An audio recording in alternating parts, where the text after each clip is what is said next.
Bali ngayong araw guys, samahan niyo ulit ako sa aming pamamasyal sa Miri. Bali part 2 to nung last na video ko nung nakaraan. So ipapakita ko sa inyo yung quick room tour namin sa hotel na pinag-stayan namin dito sa Miri. As makikita nyo, ito yung view sa taas ng hotel. So bali, makikita nyo sa loob ng room is may table, may TV, may queen size bed. Tapos sa loob naman ng toilet, may mga soap, dalawang soap yan. Yung toothbrush nila, isa lang.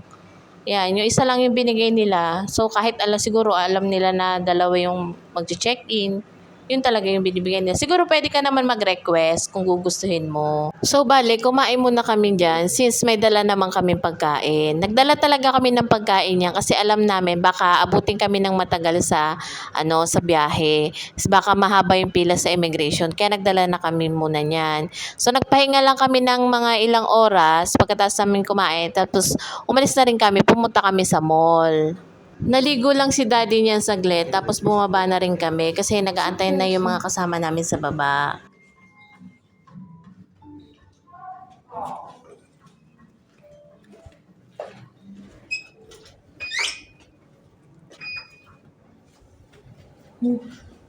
Where's yung ano?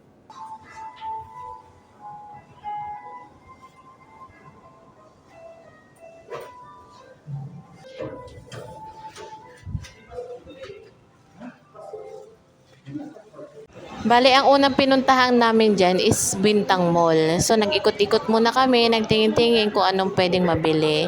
Kasi hindi naman talaga kami bumili. Kami lang yung tour guide. Sila lang namili kasi wala naman kaming pera.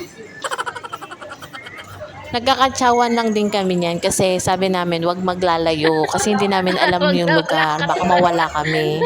So far, meron naman sila nabili kahit papano. Kami tingin-tingin lang talaga kami mag-asawa. Tapos pumunta kami niyan hindi ko malaman kung H&M ba yan or Uniqlo. Sabi niya sa akin, wag muna daw akong bumili ng damit. Since nagpapayat naman daw ako. Ewan ko ba kung sinasabi niya lang yun o wala lang talaga kaming pambili. Pampalubag loob niya lang yun talaga.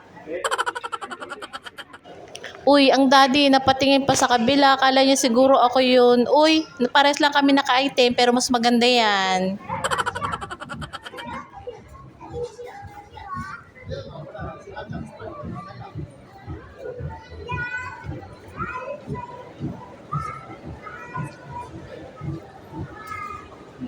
O siya guys, see you sa next vlog. Bye-bye!